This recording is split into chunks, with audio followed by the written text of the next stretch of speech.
This is the last part of the orthopedic examination. We will concentrate on the hind limb. Again, we try to start from the bottom up.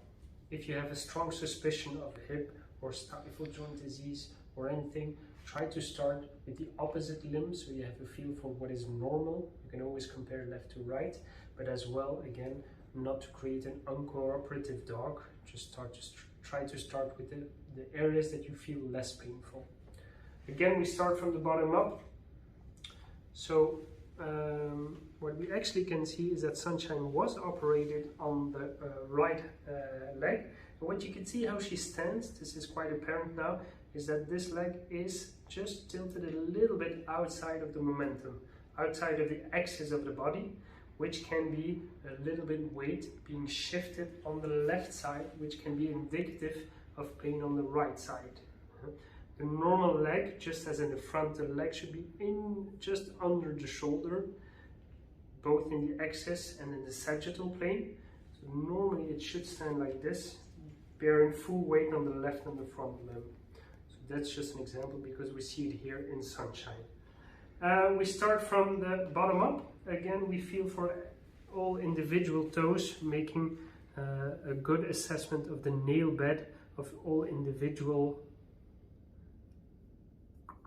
Just twist and turn. If you feel any pain, then you go more into detail. On the hind, when you look on the back side, just feel for the whole pads if you see any problems with this. If you feel an adverse reaction, like we see in here, you can. This is something that we see in the feet quite a lot. You can always go back and see if you can elicit the same response further on. You feel for the metatarsal bone, just like we did in the front limb, and then we arrive at the hock, which is the same examination as the carpus.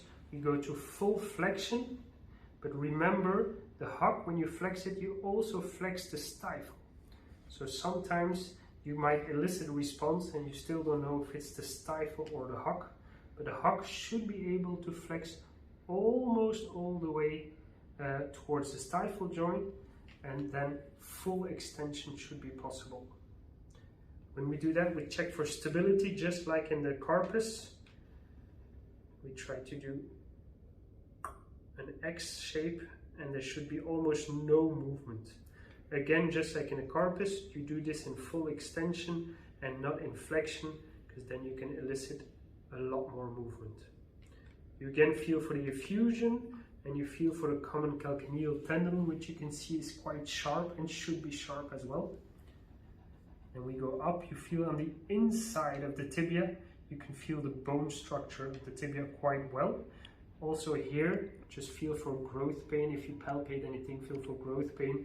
Bone neoplasms are here more on the proximal tibia. You feel the whole tibia, if you feel any pain. You arrive at the stifle joint, which is a very important joint in the orthopedic examination. The most clues you will have if you feel any infusion. And again, feel for the patellar tendon, close your eyes, just feel the patellar tendon well. If you can feel the patellar tendon very sharply, it means there is no joint swelling.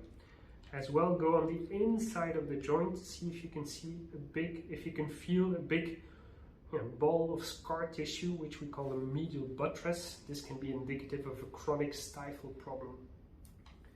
We arrive at the stifle joint, and again we go for full range of motion, so full extension.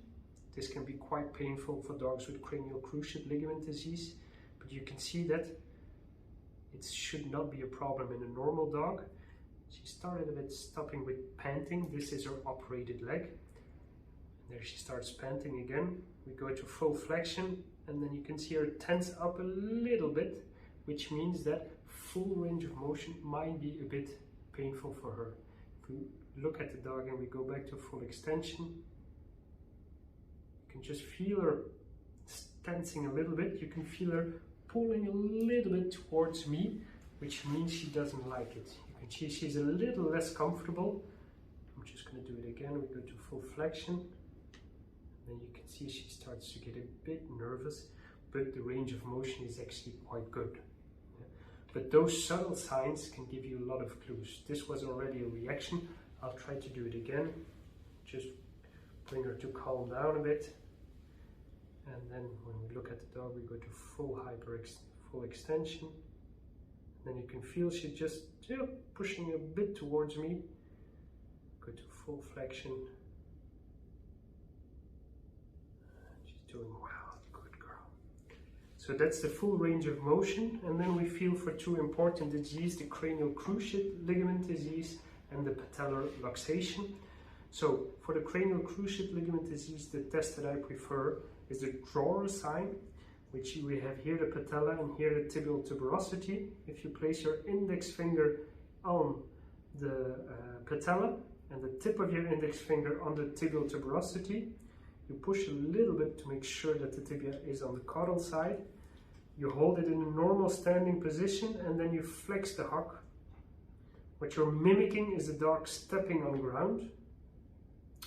And what you should not be able to feel is a different movement of the patella versus the tibial tuberosity. If you feel the tibial tuberosity tilting forwards, it means that the cranial cruciate ligament is deficient and is not holding the knee together. So again, you place on top of the patella and the tibial tuberosity, you place your index fingers in a normal standing position. You just flex the hock. Do not allow the hock to move, but you just flex the hock and create some tension, and you should not be able to see the stifle move or see your, look at my finger, see your finger move like this. This is indicative if you have this movement of cranial cruciate deficiency.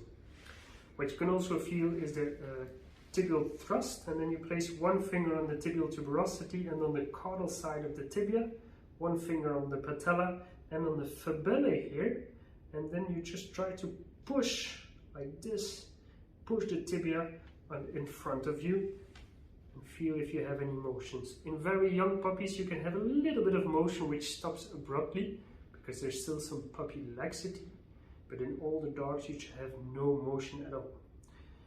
I dislike this test a little bit because you can push quite hard and it can be sensitive here in the fibulae. But it's also a good test for the attachment of this muscle, the gastrocnemius. If you have pain or elicit pain response on the attachment, the fibulae are at the attachment site of the gastrocnemius. So that's quite a useful test as well. To test for patellar luxation, we feel for the patella. We hold the leg in extension to feel for medial patellarization. We endo-rotate the leg and we push on the patella on the medial side to see if it sticks. While we keep on pushing, we flex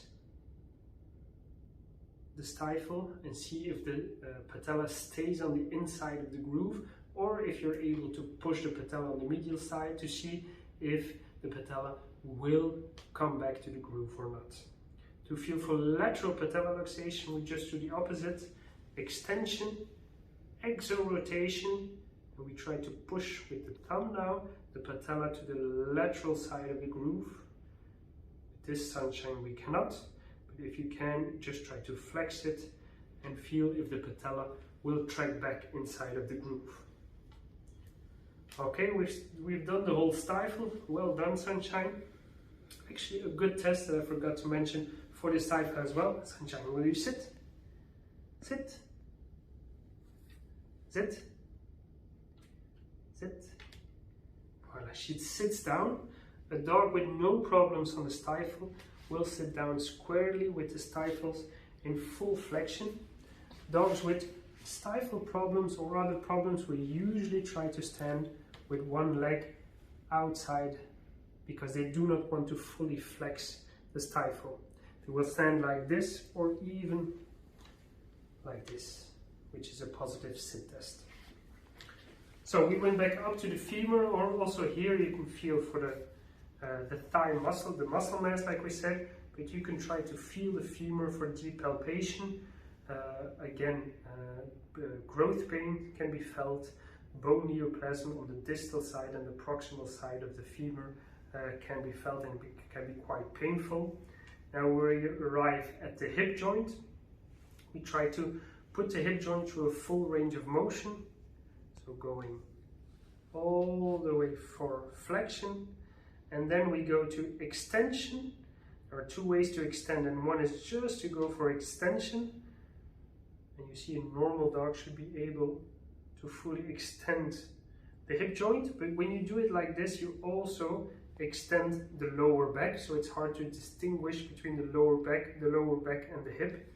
You can also abduct the hip and then extend, and then you see that you move the lower back a lot less. So this is more specifically for hip problems. Dogs with hip osteoarthritis will have difficulty or a decreased range of motion in extension but not in flexion. So if a dog is very painful in flexion, it's usually significant for another type of disease. You can also feel the trochanter. In most dogs you can feel the trochanter left to right are at the same distance, the same height for dogs with hip luxation. Okay. Now we go to the lower back, especially the whole muscles and the lumbosacral region. Again, we palpate for the muscles. Are they sore? Are they tense? Is it painful? And then we go for deeper palpation. Go from superficial to deep to see if it's painful.